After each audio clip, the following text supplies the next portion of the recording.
Hey, this is going to be a fun, quick reaction. I got Ian and Paul on board celebrating. We're in a really good mood. We've been talking before we started recording here. We could, if we were all in the same room, I think we'd be pounding some bourbons or something. Rams win 27-24. And man, I'll just kick this off by saying there were times in that game, several times in that game, where I thought we were done, we're toast, we suck.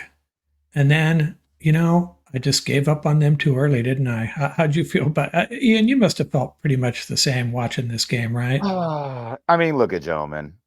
I'll call myself out here. What did I say to you guys when we were down 14-0? I said, "Oh, here comes the McVay special.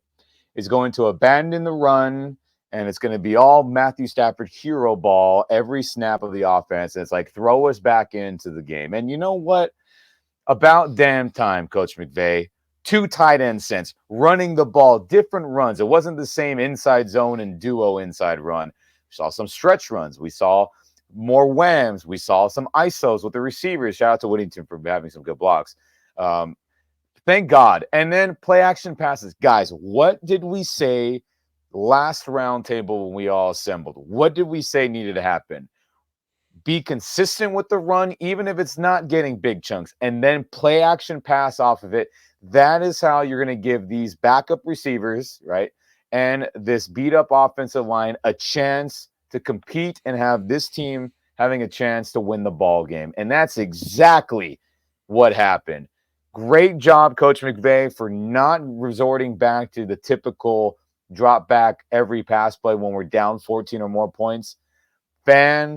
Freaking tastic. And this is how we're going to win ball games so everyone comes back off IR healthy and ready to rock whenever that is, right, in another 4 or 5 weeks. But this has to be the formula offensively to win games while you are without all-pro Cooper Kupp, all-pro Puka Nacua, your starting tight end Tyler Higbee, 2 of your linemen that you paid a lot of money and a high draft pick in Avila.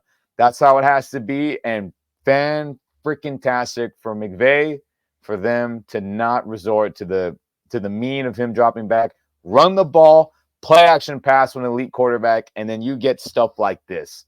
Hell yeah. Take it away, Paul. I know you have some things to say. Yeah, it's like well, that too, though. I mean, yeah. No, listen, we said it was going to be a hard-fought game, and it definitely was. It was a game that was decided in the trenches. The run game for the Rams emerged and made a huge difference today. It saved the Rams. Otherwise, they probably would have got blown out in this game. But the running game surfacing, and it changes the whole demeanor of the team. You can just feel it. The shout out to the right side of the Ram O line and to Bo Limmer. So respect. K. Dot, Big Rob did work today. I don't know why they kept going away from the run. They could have just ran it on the right side all game long. And Bo Limmer, Bo Limmer really deserves, he probably, special shout out. He probably saved the season for the Rams because I don't know who they would have put at center right now. Honestly. And he is doing great work. Iron Kyron. 4 touchdowns in 3 games. The dude's a machine. Never complains. When he gets his opportunity, he shows up big. The depth at wide receiver really showed up today.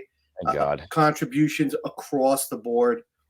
And then I think one of the major talking points for this game is the fact that special teams can be a weapon for the Rams. So think about it. Right. Evans drops 2 within the 20. That helps with the field position. Cardi, who definitely looks like he was, playing hurt, right? Comes through clutch, puts 2 through. That's a huge deal, right? And then you have the X-Man who, comes up big, right? And I said it from the beginning. That dude should have been on the roster from the beginning, right? You can't just keep fair catching the ball and, playing with one hand tied behind your back when you need a big return. You need a guy like that. And when he gets his opportunities to catch the ball too, I think he's going to be just as effective. So, the Rams on defense, they scratched and clawed and fought their way through the whole game. Gosh. Yeah. I mean, right now the defense is a real liability. Oh, really dude, are. it is. Yeah, man. And real quick, while we're still on the Xavier, and that thought, I mean, guys, dude was borderline considering walking away from football. Let's everyone, if you're on YouTube, shout out to you guys tuning in here. Hit that X like Factor, button, baby. subscribe, and we appreciate the support there on YouTube and everyone else listening on the podcast. But if you have it here, you can read along with me. Coming out of high school, Smith sent direct messages on social media to a number of junior college coaches. He even put together a highlight reel and emailed it to over 100 more coaches across the country, but nothing seemed to work. And quote, Xavier said, I was really done with the sport as a whole, football, Smith said. It was out of frustration. And I was looking at it like maybe football isn't what God had in store for me. With a lack of interest from colleges, Smith started working for Amazon in 2016. However, some words of encouragement changed his outlook and the direction of his life. Hell yeah, Xavier Smith, you won us this game with that big ass punt return. I'm glad whoever that was, family, friends, got him to say, you know what, I should play football. And his first NFL game ever being active, look what he did. Clutch. Fan-freaking-tastic, Xavier. 2 claps for you, baby. You could see the confidence when he was back there. You could just see it. He's like, I'm taking this to the house. You could just see it. It was very Tony Horn-esque, man, the way he was back there. It was great to see.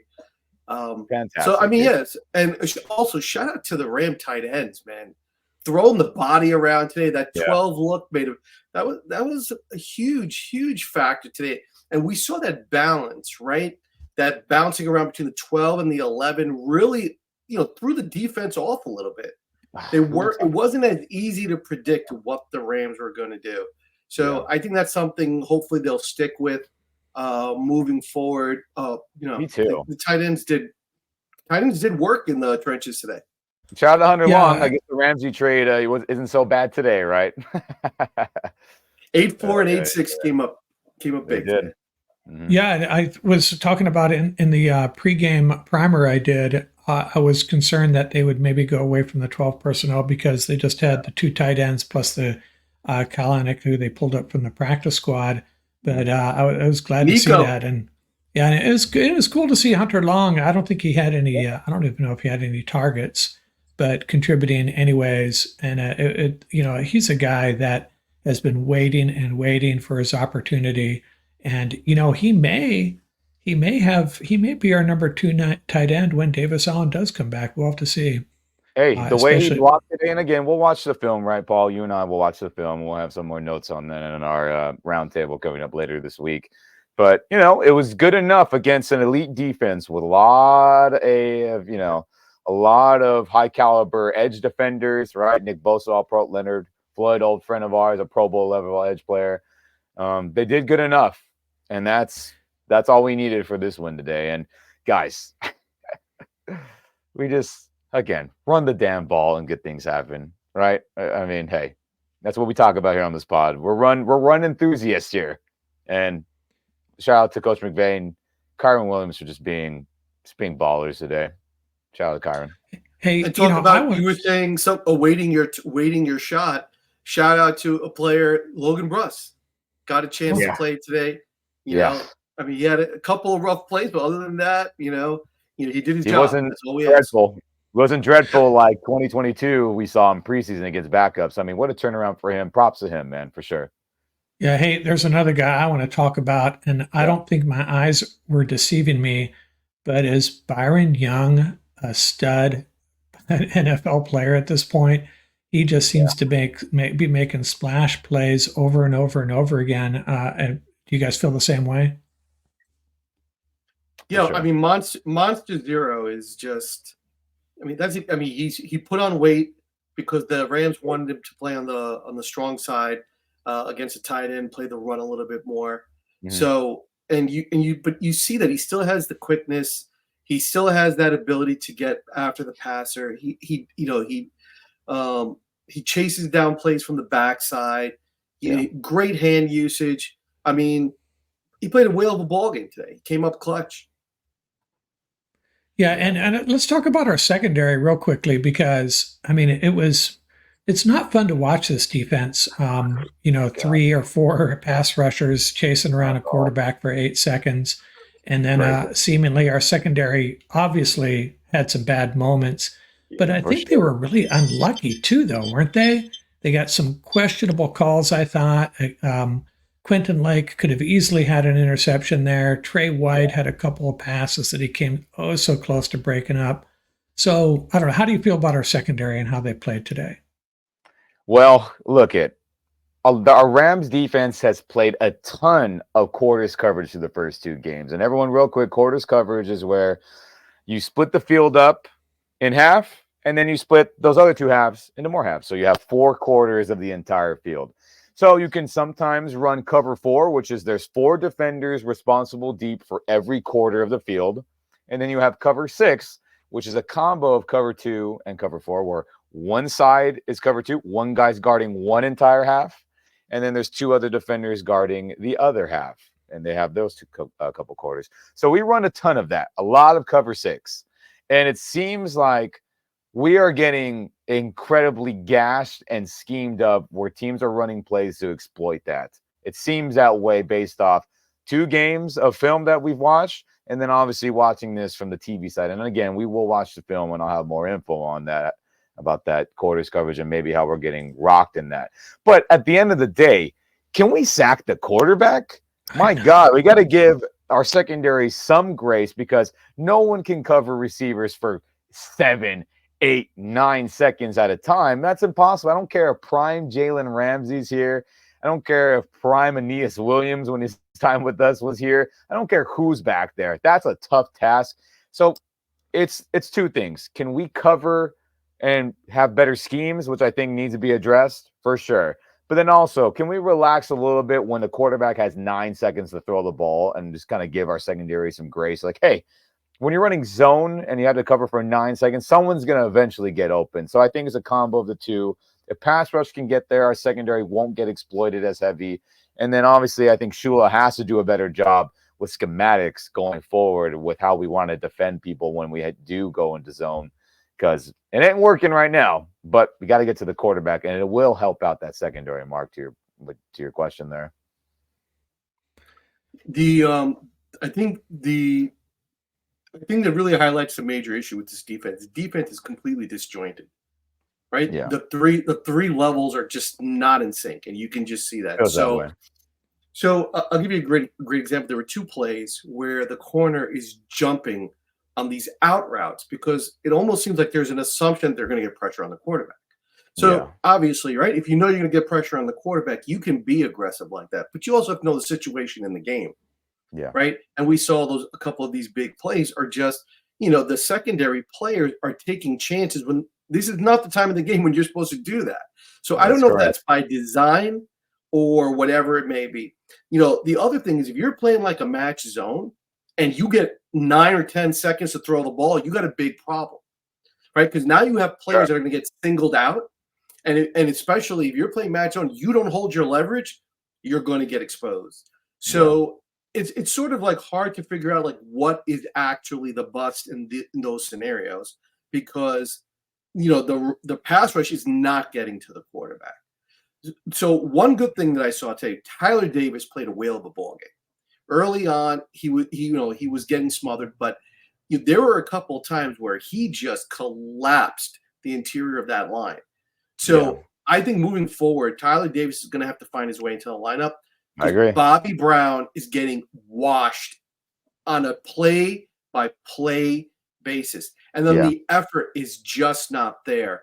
Yeah. He's always standing up. If you're a D lineman playing nose tackle and everybody else is on the ground and you're standing up, that alone should get you pulled off the field. Yeah, it's not good. I was going to say he wasn't out there on the opening snap for the defense. Yeah, but I don't know what his total snap count was. Look, and I know he had an issue right for health all week, and I get it. True. I mean, true, but I mean, okay, that's this week, guys. We've watched film. That's 2 games in a row before this where he was not playing well. So I mean, hey, I mean, changes need to be made because we can't keep getting gashed like this on the ground. Luckily, to your point, Paul, credit to you mentioning this before we started recording. I mean, Niners are dumb to continue to try to throw the ball. They should have just kept running it, and they probably do win this game. Just be honest about it. So, shout out to Shanahan, right? He pulled a McVay where he said, let's throw and then forget about the run game, right? Thanks, Coach Shanahan. We appreciate you being a dummy there and doing that.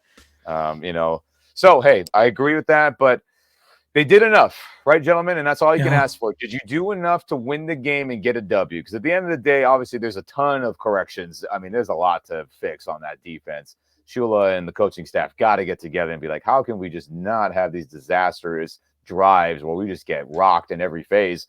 But they came up clutch. They got enough pressure on Purdy, even though it's still frustrating to see Jared Verse be so close to getting a gazillion sacks in the last 2 games. They did enough. And I got to give them credit, and we got to give them credit for doing enough to win this game, because at the end of the day, right, Mark, got to give it back to an elite quarterback like Matthew frickin' Stafford. I don't want to hear any more about trade him away, all that. If you can get the ball back in this guy's hands, we got a chance, right, gentlemen? Shoot. Yeah, and can we put to rest the talk, at least for a few years maybe, that the 49ers own the Rams? It's now it's the last 6 they've split them. The Rams won, one of those wins was an NFC Championship game.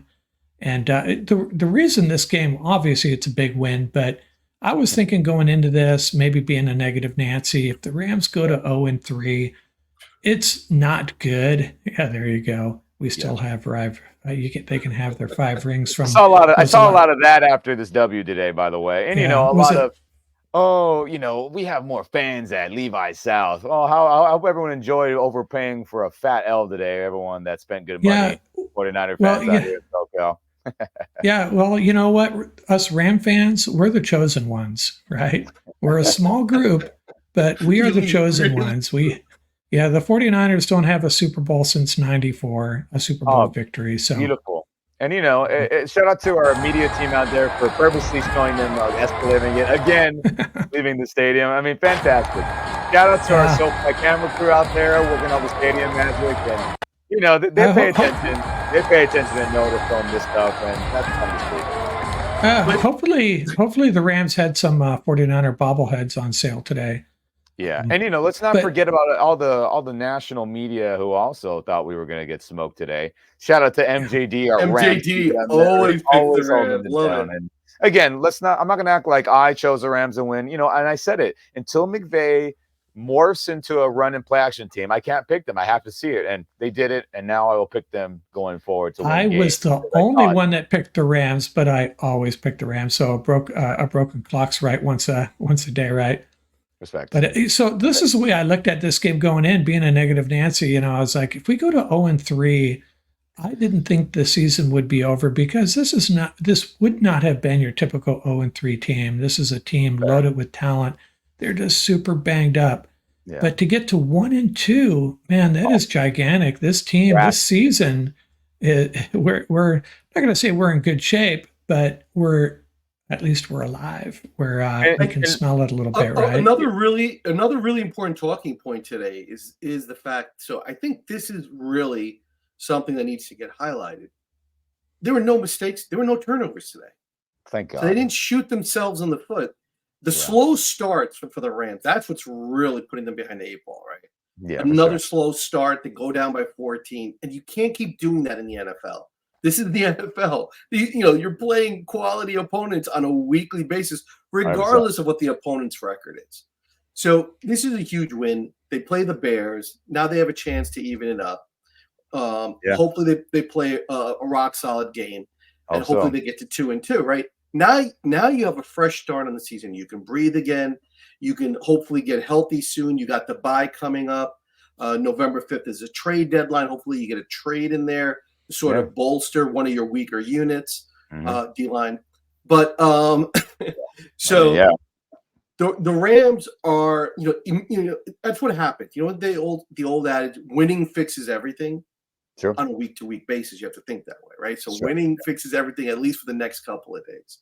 So the Rams, this was a really important win for them. But the Matthew Stafford statement is absolutely on point. The leadership void between defense and offense is glaring. You saw Stafford keep the ship steady. We did have the ebb and flow, but it wasn't as significant as in the other 2 games. And I think that was huge. And, you know, he threw the ball downfield. That was a major difference today. Those vertical shots made turned into pass interference calls, big plays. And listen, shout out to Tutu, man. Shout out to Tutu. 4 receptions today, 90+ yards. I mean, come on, right? Finally, 5 showed up today, and the Rams needed him big time. The Rams receivers went to work, throwing the body around in the run game. Jay Witt, D-Rob did a great job with that. So the physicality element was there today. We definitely saw the leadership side of it on the offensive side of the ball. Mm-hmm. And I think that was a major component of today's game. Special teams stepping up. Hopefully at some point they have to fix the situation on the D-line. The D-line is absolutely like a major – it is actually throwing off the entire defense because the Rams have to check run. And regardless of down and distance, they have to check run because they really can't stop the run right now, especially on the interior part of that defense. But it's a great win. It's a chance to get back to 500 now, and could turn their season around. 100%. This is how great a win it was. There's the win probability. Crazy as the game progressed there, and that's basically how I felt. And then the last 4 or 5 minutes of that game, I'm telling you, man, my heart was racing. I was not in good shape, and I was almost contemplating, how am I going to deal with a 2-point conversion at the end there? Oh, goodness gracious! It was possible. I may have had to leave the room. But I mean, fortunately, it didn't come to that. I don't think we just realize just how lucky we are to have this guy, number 9, Glock 9. People like to call him Optimus 9 here. Guys, we're so blessed. If he's not our quarterback, we have no shot winning this game. Elite throws. I mean, down receivers. Guys, please, everyone, Rams Nation, stop with the trade him away and get assets. Stop it. Dude wants to keep playing. Dude is still a baller. Forget all the Bryce Young stuff. Forget all the trade talk. Like, please realize you have an elite quarterback out here. And the dude has 36 fourth-quarter comebacks. He has 45 game-winning drives. He's top 10 in NFL history for almost 5,000 completions. Dude is a Hall of Fame level quarterback. Let's stop with all the trade talk. Please. And real quick, I mean, even Coach McVay knows it. Do you think Coach McVay wants to trade this man away? I mean, come on. You're such a stud. Yes, he is. You are a freaking stud. For you listeners on the podcast, Ian's running through some cool videos here. You're such a stud. Yeah. So let's just all stop that. And without him, we don't win this game. And, we've got to hope for number 9 to make some big-time throws when he has opportunities. Like Alard Jackson holding Nick Bosa to 0 sacks, by the way. Fantastic job in his return, thankfully. And, I wish he wouldn't have gone suspended. We probably win the previous 2 games. But, oh, well, we made it. He's here. He played good, and that's all we can hope for. Protect Stafford, and he will make big-time throws. And it just can't be every single play. Choose those shots wisely. Rams win, baby. Jesus. And that's probably why, if you look, when you do run the ball, notice no major O-line injuries because the O-linemen are not punching bags for 60 minutes. Yeah. They actually get to move forward and they actually get to attack. We talk about it. Attack instead of react. It's just it's simple. 60% of the O-line is intact now. You got Bo Limmer, who definitely belongs at the NFL level. You see that. Yeah. And for a rookie to play like the way he's playing is just like it's just not even in the realm of consciousness how well he's playing if you watch this. And that's a very physical 49er front to their credit. So he played a whale of a game. You got 60% of the O-line back. You have Bo Limmer, right? Hopefully, big dog Avila gets back soon, right? Yeah. He's able to go. And if that happens, and that's why we said it's a tale of 2 seasons. The second half of this season could be a very different scenario for the Rams. And it's very reminiscent of when the Rams did have positive seasons. They went into the second half of the season on that positive trajectory. And if that does happen for the Rams, that's exactly what they want. So, great win, come back against Chicago, played good fundamental football, put a big goose egg on the turnover side for the Rams, and try to get some more turnovers, from the defense. But 100%, great character win today. Oh, thank Yeah, God, dude. and for the record, the NFC West, technically the 49ers are in last place Hey, with what a a crazy world we live in, huh? Shit. with an 0-1 record in the division. And I'm seeing the early line on the Bears are favored by 1, which surprises me. That may swing the other way a little bit. We'll see. Yeah. They have an elite defense. They are really good. I mean, there's no doubt about it. But their O line is just so terrible right now. Let's just be real. But we can't seem to sack a quarterback, and Caleb's pretty athletic, and he's keeping them alive by running around. So that's gotta change going forward. But we'll study the film, right, gentlemen, and we'll figure it out. But I'll celebrate today's win, right?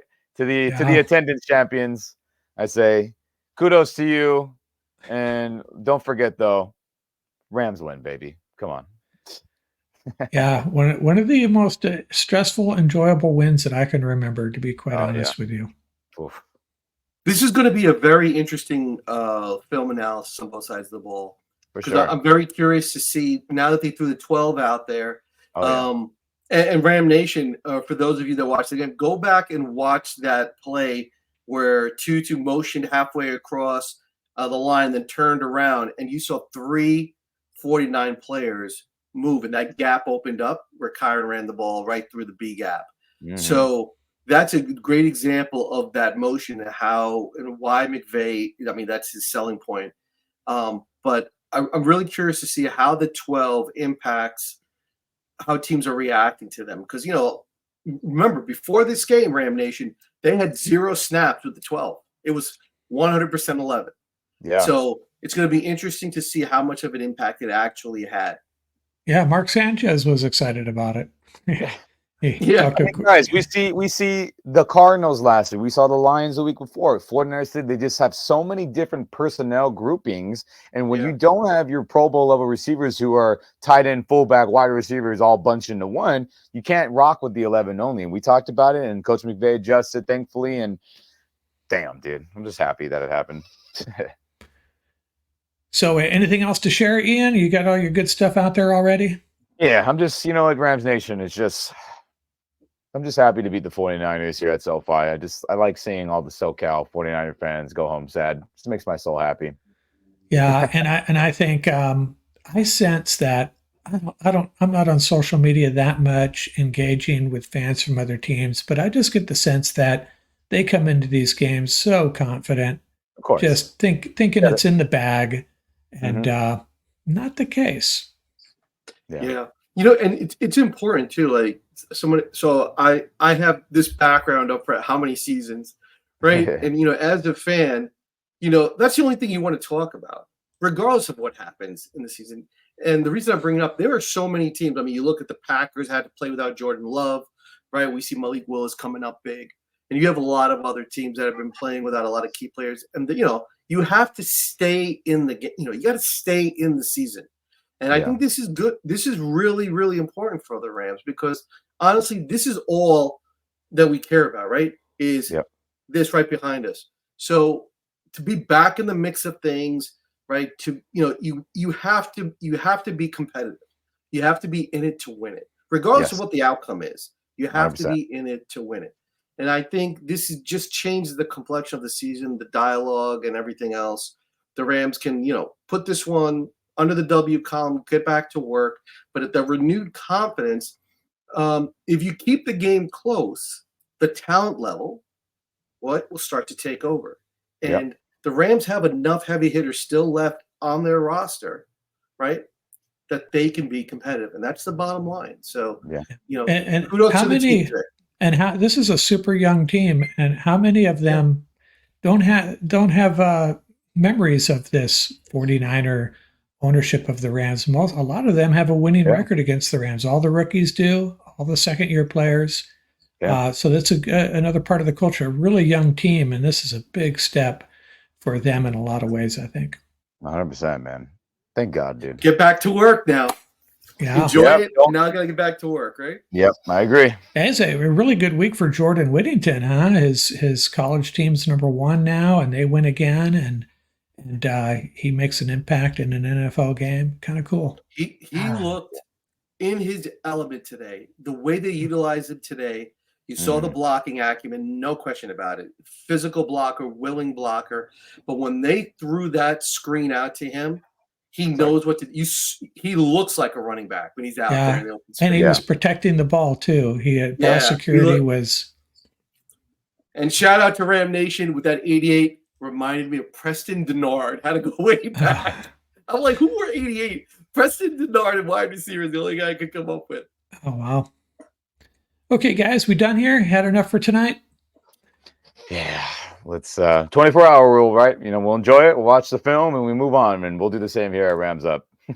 Hey, and so for everybody's awareness, we're going to move the roundtable to Wednesday night. It's going to give us a little more time to digest the previous week's game and maybe also look ahead to the next week's game.